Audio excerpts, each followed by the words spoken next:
Hi friends, welcome to my channel. మేము ఇల్లు మారిన కొత్త ఇంట్లోకి వచ్చామని చెప్పాం కదా. మళ్ళీ కొత్త ఇంట్లోకి వచ్చినప్పుడు పాయసం చేయాలి కదా. అది స్పెషల్గా ఎలా చేయాలో చూపిస్తాను. ముందు దీనికి ఎక్కువ అవసరం లేదండి. 5 గుప్పిళ్ళు బియ్యం, కొంచెం 5 గుప్పిళ్ళు అంటే కూడా చాలా ఉంది, చాలా వస్తుంది. ఒక 5 గుప్పిళ్ళు బియ్యం వేసి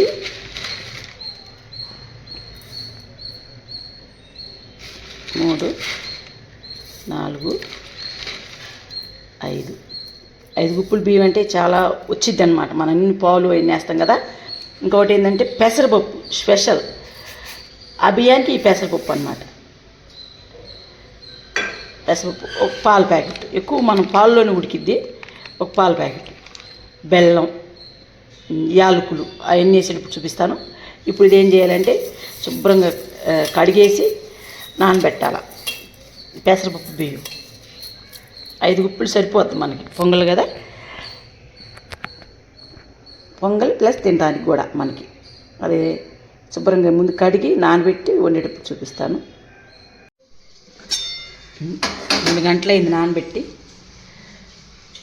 2 గంటలకు మనం పొయ్యి ముట్టించుకోవాలి.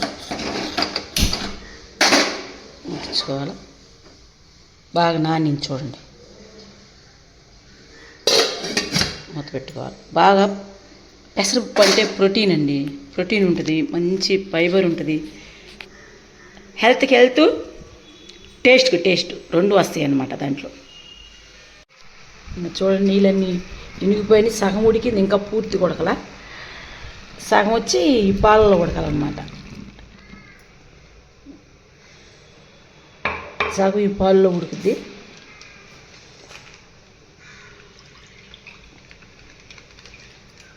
టేస్ట్ భలే ఉంటుందండి.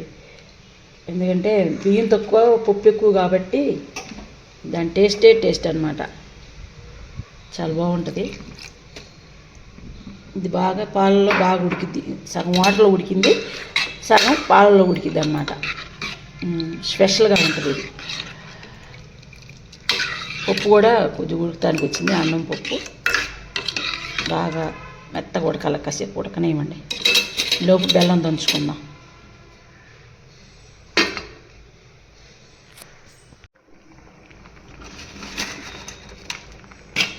బెల్లం చూసి వేసుకోవాలా. నేను ఆల్రెడీ వేసేసాను బెల్లం, నేను చూసుకోకుండా. వీడియో తీయలేదు ఇప్పుడు తీసి గుర్తొచ్చింది. బెల్లం వేసాను. మీరు చూసుకొని బెల్లం ఎంత కావాలో, తీపి ఎక్కువ తినేవాళ్ళు ఎక్కువ వేసుకోవచ్చు, తక్కువ తినేవాళ్ళు తక్కువ వేసుకోవచ్చు. బాగా ఈ వాటర్ అంతా ఇంకిపోవాలన్నమాట. పప్పు అన్నం మాత్రం ఉడికింది.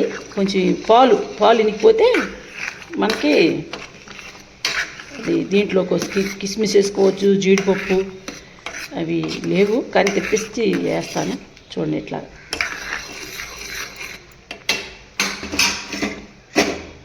స్పెషల్ అన్నమాట ఇది. కొంచెం వెనకాల నాకు చూపిస్తాను. చూడండి, వాటర్ అంతా ఇనిగిపోయింది.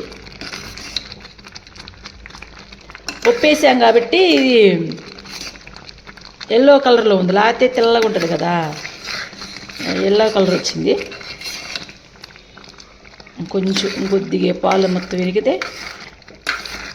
కొద్దిగా ఫైనల్కి వచ్చేసింది.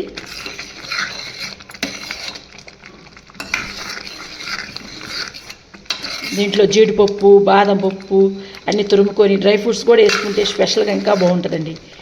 నేనైతే వేయట్లేదు కానీ మీరు ట్రై చేయండి. ఈ టేస్ట్ వేరుగా ఉంటుంది. మళ్ళీ ఇల్లు మారినందుకు మేము ఇది స్పెషల్ చూపిస్తున్నాను మీకు. చాలా బాగుంటుంది. మీరు ట్రై చేయండి ఒకసారి, మళ్ళీ తర్వాత చూపిస్తాను. దింపేసాను, ఫైనల్కి వచ్చేసింది. ఆరింది కూడా కొంచెం ఆరితే ఇట్లా బాగుంటుంది. దీంట్లో నెయ్యి వేసుకొని